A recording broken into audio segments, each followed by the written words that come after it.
हे दोस्तों, क्या हाल है। तो जैसा कि आप सब जानते हैं, मैं सोलो लेवलिंग की स्टोरी को एक्सप्लेन कर रहा हूँ और लास्ट वीडियो में मैंने एपिसोड नंबर 4 को एक्सप्लेन करा था। तो अगर अभी तक आपने पिछली वीडियोस नहीं देखी है तो जाकर अभी देख ले, लिंक डिस्क्रिप्शन में है। तो स्वागत है दोस्तों कॉमिक क्वेस्ट के एक और नई वीडियो में, जहाँ मेरा नाम है हुज़ैफा और आज मैं एक्सप्लेन करने जा रहा हूँ सोलो लेवलिंग का एपिसोड नंबर 5। तो चलिए वीडियो स्टार्ट करते हैं।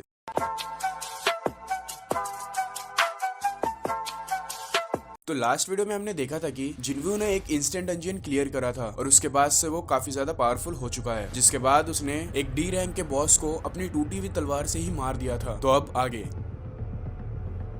तो एपिसोड की स्टार्टिंग होती है हॉस्पिटल से, जहाँ की जिनवू अपनी वर्कआउट रेगुलर कर रहा होता है और उसकी फिजिक बहुत ज्यादा अच्छी हो जाती है और उसकी फिजिक से सारी नर्सेस बहुत ज्यादा इंप्रेस हो जाती हैं और उसकी बॉडी के बारे में बात कर रही होती हैं कि कैसे जिनवू एक ई रैंक का हंटर होने के बाद भी उसकी इतनी अच्छी फिजिक है। वो कहती है कि जिनवू कोई बड़ा हैवी बंदा तो नहीं है, पर वो जब अपने कपड़े उतारता है तो उसकी बॉडी कमाल की लगती है और उसका चेहरा भी काफी ज्यादा क्यूट है। आगे एक नर्स जिनवू के कमरे में आती है, जहाँ जिनवू शर्टलेस होता है और वो नर्स उसे देख करके काफी ज्यादा शर्मा जाती है। वो जिनवू को बताती है कि आज उसका डिस्चार्ज है और वो यहाँ से जा सकता है। आगे वो नर्स जिनवू से उसका नंबर मांगती है। जिनवू सोचता है कि शायद वो इसलिए मांग रही है ताकि वो उसके रिपोर्ट्स उसे मैसेज कर सके। जिनवू उसे नंबर दे देता है। आगे हम देखते हैं कि एक एस रैंक का हंटर बीक यू हूँ न्यूज रिपोर्टर उसका इंटरव्यू ले रहे होते हैं। वो रिपोर्टर बताती है कि बीक इस कंट्री के 7 एस रैंक के हंटर में से एक है, मतलब कि इस कंट्री में सिर्फ 7 एस रैंक के हंटर्स हैं। वो रिपोर्टर बीक से पूछती है कि जब हंटर्स डंजियन में नहीं होते हैं तो उन्हें क्या करना चाहिए, जिस पर बीक उसे बताता है कि हंटर्स के लिए सबसे ज्यादा जरूरी है कि वो लगातार अपनी ट्रेनिंग कंटिन्यू करते रहे ताकि वो उस ट्रेनिंग से ताकतवर हो सके और असली लड़ाई में कभी हार ना सके और उसके इंस्टिंक्ट हमेशा तेज रहें। वो रिपोर्टर कहती है डेली ट्रेनिंग काफी टफ रहता होगा ना, जिस पर बीक उसे कहता है कि हाँ, पर मेरे केस में मैंने शुरू से ही ट्रेनिंग करने की हैबिट बना रखी है। जब मैं एक फायर फाइटर हुआ करता था तब से ही मैं सोचता हूँ कि अगर मैंने थोड़ी सी भी गलती की तो मेरे साथ ही घायल हो जाएंगे और यही सोच मुझे कभी भी रुकने नहीं देती। ये न्यूज जिनवू की बहन जिन्हा देख रही होती है और अपने स्कूल के लिए तैयार होकर के वो स्कूल के लिए निकल रही होती है। तभी जिनवू भी सो करके उठता है। जिन्हा उसे देख करके कहती है कि तुम वर्कआउट कर रहे हो क्या, तुम्हारी हाइट पहले से काफी ज्यादा बढ़ गई है। और ऐसा कह करके वो स्कूल जाने लगती है और जिनवू उसे अम्ब्रेला देते हुए स्कूल जाने देता है। जिनवू अपने डेली के गोल्स चेक करता है तो उसने सब कुछ कर लिया होता है, बस उसकी रनिंग रह रही होती है, जिसे वो कहता है मैं बाद में कर लूंगा। जिनवू अपने मसल्स चेक करता है और कहता है कि ऐसे ही अगर मैं लेवल अप करता रहा तो एक दिन मैं बॉडी बिल्डर बन जाऊंगा। फिर वो अपने स्टेटस चेक करता है और वो अभी लेवल 18 पर है। उसके पास 12 एक्स्ट्रा पॉइंट्स हैं जिसे वो समझ नहीं पा रहा है कि कहां पर यूज करे और फिर वो 12 पॉइंट्स को सब में थोड़े थोड़े डिवाइड कर देता है और सभी चीजों को बढ़ा देता है। तभी जिनवू के लैंडलॉर्ड का कॉल आता है। उसका लैंडलॉर्ड उससे कहता है कि तुमने अभी तक घर का किराया नहीं दिया है। जिनवू उससे कहता है कि सॉरी, मैं आपका कॉल भी नहीं उठा पाया क्योंकि मैं हॉस्पिटल में था, मैं जल्द ही आपका रेंट पे कर दूंगा। ऐसा कह करके वो कॉल कट कर देता है। आगे जिनवू कहता है कि अब जबकि मैं गॉब्लिन को आसानी से मार सका हूँ तो रेंट के लिए पैसे निकालना ज्यादा मुश्किल नहीं होगा और फिर वो अपने फोन पर काम देखने लगता है। आगे वो कहता है कि अच्छे पैसे कमाने के लिए मुझे हायर रैंक के डंजियन में जाना होगा, पर कोई ई रैंक के हंटर को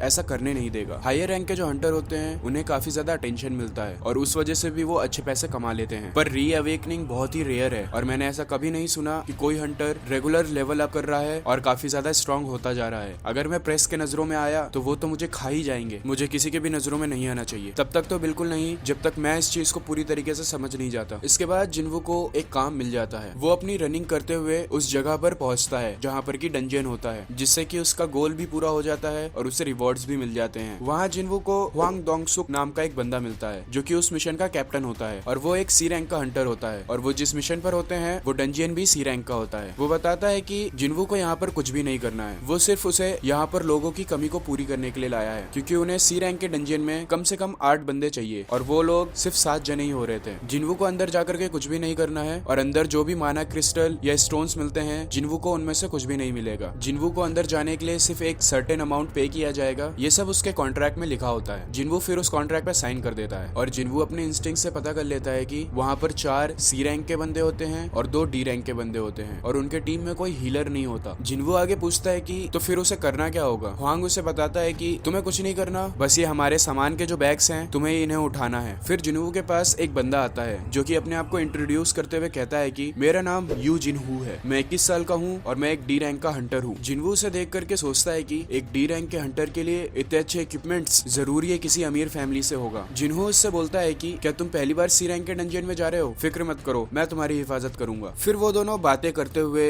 डंजियन के गेट के पास पहुंच जाते हैं। डंजियन का गेट बहुत ही ज्यादा बड़ा होता है। उनमें से एक बंदा डोंगसुक से पूछता है कि क्या ये सच में सी रैंक का डंजियन है? डोंगसुक कहता है कि हंटर एसोसिएशन ने 2 बार इस डंजियन को चेक करा है और ये सी रैंक का डंजियन ही है। और यहाँ हमें पता चलता है कि डंजियन के गेट के साइज से उसके लेवल का कोई भी मैटर नहीं है। ऐसा जरूरी नहीं है कि अगर गेट का साइज बड़ा है तो डंजियन भी हायर लेवल का होगा। फिर वो सब डंजियन के अंदर चले जाते हैं। डंजियन के अंदर बहुत ही ज्यादा अंधेरा होता है, पर एक हंटर अपनी मैजिक का यूज करके वहाँ पर रोशनी कर देता है। वो ये सब देख करके काफी ज्यादा हैरान होते हैं, क्योंकि ज्यादातर डंजियन में एंटर करते ही मैजिक बीस्ट होते हैं और रोशनी के लिए ग्लो स्टोन्स होते हैं, पर यहाँ पर ऐसा कुछ भी नहीं था और यहाँ पे काफी ज्यादा अंधेरा था। जिन्हू को ये सब देख करके काटिनॉन टेम्पल की याद आने लगती है। जिन्हू से पूछता है कि ये ग्लो स्टोन क्या होता है? जिन्हू से बताता है कि एक तरह का पत्थर होता है जो कि गुफा के अंदर रोशनी करता है। वो लोग आगे बढ़ते जाते हैं और एक जगह सेंटर में पहुंचते हैं जहाँ पे उनके चारों तरफ होल्स होते हैं। जिन्हू और बाकी हंटर्स समझ जाते हैं कि वहाँ पे मैजिक बीस्ट आने वाले हैं और वो फाइट के लिए रेडी हो जाते हैं। जिन्हू अपने इंस्टिंक्ट से पता लगा करके कहता है कि यहाँ पे जो मॉन्स्टर हैं वो एक इंसेक्ट टाइप के मॉन्स्टर हैं और वो लाइट की तरफ आकर्षित होते हैं, और तभी वहाँ पर बहुत सारे इंसेक्ट टाइप के मैजिक बीस्ट आ जाते हैं। सभी हंटर्स उनसे लड़ते हैं और उन सबको मार देते हैं। जिन्हू उन्हें लड़ता हुआ देख करके काफी कुछ ऑब्जर्व करता है। वो देखता है कि उन सब की कोऑर्डिनेशन काफी ज्यादा अच्छी है, मतलब कि ये काफी टाइम से एक साथ काम कर रहे हैं। फिर वो जिन्हू के लिए सोचता है कि इसके हथियार काफी ज्यादा अच्छे हैं, पर इसके पास कोई भी स्किल नहीं है। और थोड़ी देर के बाद ही वो हंटर्स उन सभी इंसेक्ट्स को मार देते हैं। एक हंटर उन इंसेक्ट की मरी हुई बॉडी को देख करके कहता है कि इन पे तलवार से वार किया हुआ कोई भी निशान नहीं है और ना ही मेरे फायर मैजिक से जलने का कोई निशान है। इन्हें देखकर ऐसा लगता है कि इन्हें फाड़ा गया है। आगे जिन्हू से पूछता है कि ये शील्ड और ये तलवार ये काफी महंगे होंगे ना? जिसपे जिन्हू से बताता है कि क्योंकि ये मेरा पहला रेड है तो मेरे पापा ने मुझे कुछ अच्छा दिलाया है। फिर वो लोग वहाँ से आगे बढ़ जाते हैं और उस डंजियन के बॉस की तलाश करने लगते हैं। इधर हमें व्हाइट टाइगर गिल्ड दिखाया जाता है जहाँ पर बीक अपनी ट्रेनिंग कर रहा होता है और वो ही व्हाइट टाइगर गिल्ड्स का मास्टर है। इधर जिन्हू और बाकी हंटर्स डंजियन के अंदर काफी चलते चलते एक जगह पर पहुंचते हैं जहाँ उनके चारों ओर माना क्रिस्टल्स होते हैं और यहाँ पे जितने माना क्रिस्टल्स हैं उनकी कीमत बिलियंस में होगी। एक बंदा डोंगसुक से कहता है कि अगर आपके भाई ने ये देखा होता तो वो आपसे काफी ज्यादा जल जाता। फिर डोंगसुक खुद से कहता है कि डोंगसू, जैसा कि मैंने तुमसे कहा था, तुम हमेशा सही नहीं होते। वो ऐसा अपने भाई के लिए कह रहा होता है और डोंगसुक के भाई का नाम डोंगसू होता है। आगे वो हंटर्स आपस में बात कर रहे होते हैं और कहते हैं कि अगर हम इन माना क्रिस्टल्स को आपस में 7 जगह डिवाइड करते हैं तो हर एक के पास कम से कम 100 मिलियन तो आ ही जाएंगे। आगे जिन्हू से उसका कॉन्ट्रैक्ट पेपर मांगता है और डोंगसुक से कहता है कि यहाँ पर लिखा है कि जिन्हू सिर्फ वो माना क्रिस्टल्स नहीं ले सकता जो कि मैजिक बीस्ट को मारने के बाद मिलता है। तो क्या हम इन माना क्रिस्टल्स को 7 जगह की जगह 8 जगहों में डिवाइड कर सकते हैं? जिस पर डोंगसुक कहता है कि हाँ क्यों नहीं, हम सब इसको बराबर हिस्सों में बांटेंगे। आगे फिर हमें डंजियन का बॉस दिखता है जो कि एक मकड़ी होता है बहुत बड़ा सा, पर अभी वो सो रहा होता है। डोंगसुक कहता है कि अगर हमने डंजियन के बॉस को मार दिया तो डंजियन वहीं पर बंद हो जाएगा और फिर हम माना क्रिस्टल्स नहीं निकाल पाएंगे। तो हमें इसके सोते हुए में माना क्रिस्टल्स निकालने होंगे और फिर इससे फाइट करके इसे हराना होगा और इस डंजियन को बंद करना होगा। फिर जिन्हू और जिन्हू को छोड़ करके